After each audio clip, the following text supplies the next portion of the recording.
আপুনি আমাৰ গুৱাহাটী গছবোৰ কেলে কাটিব বিচাৰিছে ঐ? হাঁচদেৱ জংঘলটো কাটি পেলাই আকৌ আমাৰ গুৱাহাটী গছবোৰ কাটিব বিচাৰিছে কিয়? হিমু মামা আপুনি চাব আকৌ দেই, আমি আকৌ প্ৰতিবাদ কৰিব ওলাম হে, প্ৰতিবাদ কৰিব ওলাম। গুৱাহাটী গছবোৰ কিন্তু নাকাটিব দেই, নহ'লে আমি প্ৰতিবাদ কৰিমগে আমি। 2 বছৰ দিনে গৈ গছবোৰে থাকিলে আপোনাক কিবা ক্ষতি কৰিছে নেকি মামা? আমাৰ 2 বছৰ যুগে যুগে গছবোৰ থাকিও একো ক্ষতি কৰা নাই। আপোনাক কিয়নো হাইদে লাগে? আমাক হাইদে নালাগে, আমাক আকৌ গছ লাগে, হাইদে নালাগে মামা, হাইদে নালাগে মামা।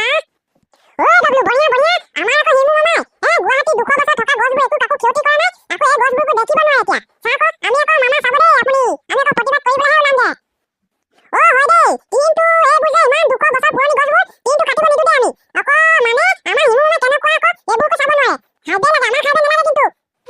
আমাক আকৌ গছ লাগে দেই, হাইদে নালাগে। গুড মৰ্নিং ল'ৰাকেইটা। Good morning sir. ল'ৰাকেইটা আজি আকৌ কি হ'ল? তহঁতৰ ইমান চিঞৰ বাখৰ লগাইছে স্কুলত, কি হ'ল? ছাৰ আপুনি বহি লওকচোন, তাৰ পাছতে কথা ক'ম।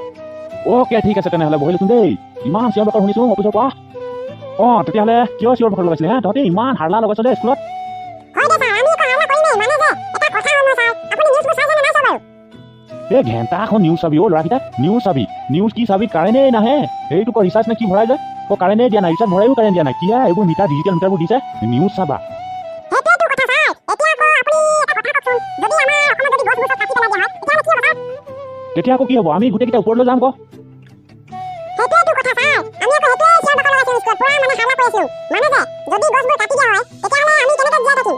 সেইটোৱে মানে আমি চিঞৰ বাখৰ কৰিছিলোঁ। এতিয়া আকৌ নিউজত কোৱা মতে যে আমাৰ গুৱাহাটী হেনো 200 বছৰ গছবোৰ কাটি পেলাই দিব। কেলে কাটিব? 200 বছৰ পুৰণি গছবোৰ কেলে কাটিব বিচাৰিছে? কোনে বিচাৰিছে? কোনে বিচাৰিছে মানে ছাৰ, আমাৰ হিমু মামাই আকৌ তাত হেনো হাইদে বনাব। সেইটো কাৰণে হেনো সেই 200 বছৰ দীঘলীয়া পুখুৰী গছবোৰ যে এইবোৰ হেনো কাটিব, তাৰপিছত আকৌ তাত হেনো হাইদে বনাব। বৰ সাংঘাতিক কথা দেই এইটো। 200 বছৰ পুৰণি গছবোৰ আকৌ ইমান দিন থাকিলে একো নহ'ল, সেইটো আকৌ এতিয়া কাটিব বিচাৰিছে। এইটোতো বেয়া হ'ব নহয় কথাটো।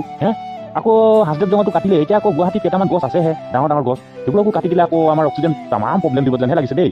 চৰকাৰে আকৌ কিহে এইবোৰ ৰাস্তা ফাস্তাকে ওলাইছে, আমাকতো আকৌ ওপৰলৈ যাব লাগিব যেনহে লাগিছে দেই ৰূপাইহঁত। সেইটোৱেইটো কথা ছাৰ, এতিয়া আকৌ বেলেগ কিবা কৰিলে হয়, বেলেগ ফালে ৰাস্তাটো বনাই দিলে হয়। এতিয়া আকৌ দীঘল পুখুৰী গছবোৰ, আমাৰ যে দীঘল পুখুৰী গছ কিনাৰে কিনাৰে আছে, ডাঙৰ ডাঙৰ গছবোৰ ৰাস্তা কাষে কাষে, সেইবোৰ মানে কাটি পিনে আকৌ তাত হাইদে বনাব হেনো। এইটো আকৌ এতিয়া আকৌ যেনে তেনেকে আছে কেইটামান ডাঙৰ ডাঙৰ গছ আমাৰ গুৱাহাটীত, সেইটো আকৌ কাটি পেলাই দিবহে। চৰকাৰ দেই, এইটো আমাক মাৰিব দেই ছাৰ, আমাক মাৰিয়ে পেলাব যেন লাগিছে।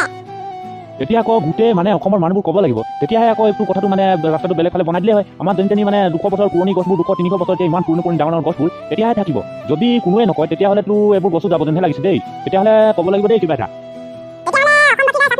যদি গছবোৰ কাটি পেলাই দিয়ে তেতিয়াহ'লে আমাৰতো পুৰা অক্সিজেনটো প্ৰব্লেম দিব দি আছে, গৰমটো দি আছে। কিন্তু আকৌ এতিয়া আকৌ কি হ'ব? এইটো যদি আমাৰ যেন তেনেকে 200-300 বছৰ পুৰণি গছবোৰ আছে, এইবোৰ যদি কাটি দিয়ে আপোনালোকে কি কৰিব? কমেণ্ট বক্সত ক'বচোন।